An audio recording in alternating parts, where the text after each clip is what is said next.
Hello friends, Gulf Tech in a match video. എല്ലാവർക്കും സ്വാഗതം. അപ്പോൾ നമ്മുടെ ഇന്നത്തെ വീഡിയോ തന്നെ ഫോർക്ലിഫ്റ്റിനെ കുറിച്ചുള്ള ഒരു വീഡിയോ ആണ്. കാരണം നമ്മൾ ഇത് മുന്നൊരു വീഡിയോ ചെയ്തിട്ടായിരുന്നു ഫോർക്ലിഫ്റ്റിന്റെ ഓപ്പറേറ്റിംഗ് എങ്ങനെ പഠിക്കാം അതിനെ കുറിച്ചുള്ള നമ്മളൊരു വീഡിയോ ചെയ്തിട്ടായിരുന്നു. അപ്പോൾ ആ വീഡിയോ അത്യാവശ്യം കുറച്ച് പേര് കണ്ടു. അപ്പോൾ അതിന്റെ പരമായിട്ട് നമുക്ക് കുറേ കമന്റുകളും നമ്മുടെ വാട്സാപ്പിലായാലും കുറേ ആൾക്കാർ നമ്മളെ കോൺടാക്ട് ചെയ്തിരുന്നു ഇതിനെക്കുറിച്ചുള്ള കുറേ സംശയങ്ങൾ. അപ്പോൾ അതേപോലുള്ള സംശയങ്ങൾ പല ആൾക്കാരുടെ മനസ്സിലുണ്ടാവും, പക്ഷേ പല ആൾക്കാർ ചോദിക്കാണ്ടിരിക്കുന്നു. അപ്പോൾ അവർക്കൊക്കെ ഉപകാരപ്പെടുന്ന രീതിയിലാണ് നമ്മൾ ഇന്നത്തെ വീഡിയോ ചെയ്തിട്ടുള്ളത്. അപ്പോൾ ആദ്യത്തെ സംശയം എന്താണെന്ന് വെച്ചിട്ടുണ്ടെങ്കിൽ നമ്മുടെ ഇന്ത്യയിലുള്ള ലൈസൻസ് നമ്മുടെ മറ്റുള്ള രാജ്യങ്ങൾ, അതായത് GCC രാജ്യങ്ങളോ യൂറോപ്യൻ രാജ്യങ്ങളോ ഇന്ത്യ വിട്ട മറ്റുള്ളവർക്ക് നമുക്കിത് ഉപയോഗിക്കാൻ പറ്റുമോ എന്നുള്ളതാണ് ആദ്യത്തെ ഒരു സംശയത്തിനുള്ള ഞാൻ ആൻസർ ചെയ്യാറ്. പക്ഷേ അത് ഒരിക്കലും പറ്റില്ല. കാരണം ഇന്ത്യൻ ലൈസൻസ് എന്നുള്ളത് നമ്മുടെ GCC രാജ്യങ്ങളിലായാലും യൂറോപ്യൻ രാജ്യങ്ങളിലായാലും ഇന്ത്യൻ ലൈസൻസ് അവിടെ വാലിഡ് അല്ല. കാരണം ആ രാജ്യത്തെ ലൈസൻസ് തന്നെ നമുക്ക് അവിടെ വേണം. പിന്നെയുള്ളൊരു സംശയം, ഇന്ത്യയിലത്തെ പോലെ തന്നെ വളരെ എളുപ്പത്തിലാണോ നമ്മുടെ GCC രാജ്യങ്ങളായാലൊക്കെ നമുക്ക് ഈ ലൈസൻസിൻ്റെ ടെസ്റ്റ് എങ്ങനെയാണെന്നുള്ളതാണ്. പക്ഷേ അത് എന്താണെന്ന് വെച്ചിട്ടുണ്ടെങ്കിൽ ഇന്ത്യയിലത്തെ പോലെ ടെസ്റ്റ് അല്ല മറ്റുള്ള രാജ്യങ്ങളിൽ. കാരണം ഇന്ത്യയിലത്തെ വിട്ട് കുറച്ച് ടഫാണ്. നമ്മുടെ GCC രാജ്യങ്ങളായാലും യൂറോപ്യൻ രാജ്യങ്ങളിലൊക്കെ ആയാലും ഇത്തിരി ബുദ്ധിമുട്ടാണ്. കാരണം അവിടുത്തെ സേഫ്റ്റി, അതായത് ആ രാജ്യത്ത് ഒരു നിയമം ഉണ്ടാവും, ആ നിയമത്തിനനുസരിച്ചാണ് അവിടുത്തെ ലൈസൻസ് എടുക്കേണ്ട രീതികൾ. അപ്പോൾ അത് വെച്ചിട്ടുണ്ടെങ്കിൽ ഇത്തിരി ബുദ്ധിമുട്ടൊക്കെ തന്നെയാണ്. പക്ഷെ നമ്മളതിൻ്റെ എന്താണെന്ന് വെച്ചിട്ടുണ്ടെങ്കിൽ നമ്മൾ ഓരോ രാജ്യത്തും അവിടുത്തെ ഒരു ഡ്രൈവിംഗ് സ്കൂളുകളുണ്ട്. അപ്പോൾ നമ്മൾ അവിടുത്തെ കോഴ്സിൽ ജോയിൻ ചെയ്ത് അവിടുത്തെ കോഴ്സ് കംപ്ലീറ്റ് ചെയ്യുമ്പോൾ നമുക്ക് അവിടുത്തെ ഫോർക്ലിഫ്റ്റ് ഓപ്പറേറ്റിംഗ് എന്നുള്ളത് നമുക്ക് ഈസിയായി മാറും. അതിനെക്കുറിച്ച് നമുക്ക് ടെൻഷൻ അടിക്കേണ്ട ആവശ്യമില്ല. അപ്പോൾ അത് നമ്മൾ എന്തായാലും ഏതൊരു സ്കൂളിൽ ജോയിൻ ചെയ്യാണ്ട് നമുക്ക് ലൈസൻസ് എടുക്കാൻ പറ്റില്ല. അപ്പോൾ ആ സ്കൂളിൽ ജോയിൻ ചെയ്ത് നമ്മൾ ആ സ്കൂളിൻ്റെ കോഴ്സ് കഴിയുമ്പോഴേക്കും നമുക്ക് അവിടുത്തെ ഈ ഫോർക്ലിഫ്റ്റിൻ്റെ ഡ്രൈവിംഗ് അല്ലെങ്കിൽ ഓപ്പറേറ്റിംഗ് എന്നുള്ളത് വളരെ ഈസി ആയിട്ട് മാറും. അപ്പോൾ അതിനെക്കുറിച്ച് നമ്മൾ ടെൻഷൻ അടിക്കേണ്ട ആവശ്യമില്ല. പിന്നെയുള്ളൊരു സംശയം എന്താണെന്നുണ്ടെങ്കിൽ നമ്മൾ ഫോർക്ലിഫ്റ്റ് ഓടിക്കുമ്പോൾ നമ്മുടെ സ്റ്റിയറിങ് സ്റ്റഡി ആവുകയാണ് എന്നുള്ള കുറേ പരാതികളുണ്ടായിരുന്നു.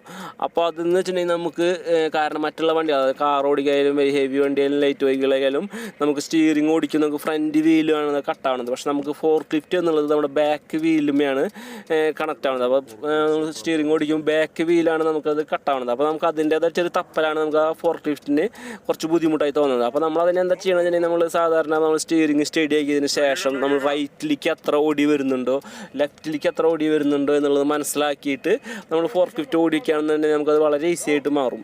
പിന്നെ വണ്ടി നമ്മുടെ ഫോർക്ലിഫ്റ്റ് നമ്മൾ ഭയങ്കര സ്പീഡിൽ പോകാനല്ല, നമുക്ക് നമ്മുടെ എന്ത് സാധനമാണ് നമുക്കത് ലോഡ് ചെയ്ത് ഇറക്കി വയ്ക്കേണ്ടത്. ആ സാധനം നമുക്ക് അതിൻ്റേതായ ഒരു സ്പീഡിൽ നമുക്കവിടെ പോകേണ്ട ആവശ്യമുള്ളത്. കാരണം നമുക്ക് വലിയ സ്പീഡിൽ പോകാത്ത കാരണം നമുക്കത് വലിയ ബുദ്ധിമുട്ടായിട്ട് എനിക്ക് തോന്നുന്നില്ല. പിന്നെയുള്ളൊരു സംശയം എന്താണെന്ന് വെച്ചിട്ടുണ്ടെങ്കിൽ നമ്മുടെ ഈ കോഴ്സ് പഠിച്ചിട്ടുണ്ടെങ്കിൽ നമുക്ക് ജോലി സാധ്യതയുള്ള ജോബ് വേക്കൻസി ഉള്ളൊരു ഫീൽഡാണ് ഫോർക്ലിഫ്റ്റ് ഓപ്പറേറ്റർ എന്നുള്ളതാണ് കുറേ ആൾക്കാർ ചോദിച്ചിട്ടുണ്ടായിരുന്നു. അപ്പോൾ എനിക്ക് പറയാനുള്ളത്, നമ്മുടെ ഇന്ത്യ വിട്ടിട്ടുണ്ടെങ്കിൽ ഫോർക്ലിഫ്റ്റ് ഓപ്പറേറ്റർ എന്നുള്ളത് ഭയങ്കര ജോലി സാധ്യതയുള്ളൊരു കോഴ്സ് തന്നെയാണ്. അപ്പോൾ ആ കോഴ്സിന് പിന്നെയുള്ളത് നാട്ടിൽ എത്ര റേറ്റ് വരുന്നുണ്ട്, പഠിക്കാൻ ചെയ്യേണ്ടതെന്നുള്ളതൊക്കെയാണ്. അപ്പോൾ നമ്മുടെ നാട്ടിൽ പല റേറ്റാണ്. അപ്പോൾ ഞാൻ ഈ വീഡിയോ ഇട്ടതിന് ശേഷമാണ് ഞാൻ ഇതിനെക്കുറിച്ച് ശരിക്കും നാട്ടിലത്തെ ഇതിൻ്റെ ഫീസും കാര്യങ്ങളൊക്കെ എനിക്ക് ശരിക്കും മനസ്സിലായത്. അപ്പോൾ പല സ്ഥലത്തും പല ഫീസാണ്. കാരണം 10,000, 15,000, 60,000 രൂപ വരെ ഫോർക്ലിഫ്റ്റ് ഓപ്പറേറ്റർ വിത്ത് മെക്കാനിക് കോഴ്സായിട്ട് പഠിപ്പിച്ച് കൊടുക്കുന്ന സ്ഥലങ്ങളുണ്ട്. അത് പല സ്ഥലങ്ങളുണ്ട്. അതാണ് എനിക്ക് മനസ്സിലാക്കാൻ ചെയ്തുള്ളത്. അപ്പോൾ അത് നമുക്ക് കറക്റ്റായിട്ട് റേറ്റ് പറയാൻ പറ്റില്ല. പല സ്കൂളുകളും പല കോഴ്സാണ്. ചില സ്കൂളിൽ 20 ദിവസത്തെ കോഴ്സ് 20 മിനിറ്റ് വെച്ച് പഠിപ്പിക്കുന്നുണ്ട്. അങ്ങനെയുള്ളതൊക്കെ നമുക്ക് ഫീസ് കുറവാണ്. ഇത് കൂടുതൽ സമയം നമുക്ക് തരുമ്പോൾ അതിനനുസരിച്ച് ഫീസ് കൂടുന്നുണ്ട്. മെക്കാനിക്കലായിട്ടുള്ള കാര്യങ്ങളും പഠിപ്പിക്കുമ്പോൾ അതിൻ്റേതായ ഫീസ് കൂടുന്നുണ്ട്. പിന്നെ എന്താണെന്ന് വെച്ചിട്ടുണ്ടെങ്കിൽ നമ്മൾ എന്ത് കാര്യം ചെയ്യുമ്പോഴും നമുക്ക് ആദ്യം വേണ്ടത് സേഫ്റ്റിയാണ്. അപ്പോൾ ഡ്രൈവ് ചെയ്യുകയാണെന്നുണ്ടെങ്കിലും നമ്മൾ ഫോർക്ലിഫ്റ്റ് ഓപ്പറേറ്റിംഗ് ചെയ്യുകയാണെന്നുണ്ടെങ്കിലും എല്ലാത്തിനും നമ്മൾ സേഫ്റ്റി ശ്രദ്ധ, അതാണ് ഏറ്റവും മസ്റ്റായിട്ട് വേണ്ടത്. അപ്പോൾ എല്ലാവരും എന്ത് പഠിച്ചാലും എല്ലാവരും സേഫ്റ്റി ആയിട്ട്, നമ്മുടെ ജീവൻ്റെ വില നമ്മുടെ കയ്യിൽ തന്നെയാണ്. അപ്പോൾ അത് നോക്കി നമ്മൾ ഡ്രൈവ് ചെയ്യുക.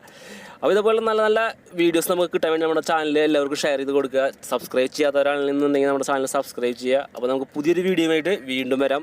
പിന്നെ എനിക്ക് പറയാനുള്ളത്, നമുക്ക് എന്ത് സംശയങ്ങൾക്കും നമ്മുടെ വാട്സപ്പ് ഗ്രൂപ്പ്, നമ്മുടെ ഇതിൽ ഞാൻ എൻ്റെ ഡിസ്ക്രിപ്ഷനിൽ നമ്മുടെ ലിങ്ക് ഉണ്ടാവും, അതിൽ കോൺടാക്ട് ചെയ്യുക. എന്ത് സംശയങ്ങളും നിങ്ങൾക്ക് ചോദിക്കാം. എനിക്കറിയുന്ന കാര്യങ്ങൾ ഞാൻ നിങ്ങൾക്ക് പറഞ്ഞുതരും. അപ്പോൾ നമുക്ക് പുതിയ വീഡിയോയുമായിട്ട് വീണ്ടും വരാം. അപ്പോൾ ഓക്കെ, ബൈ.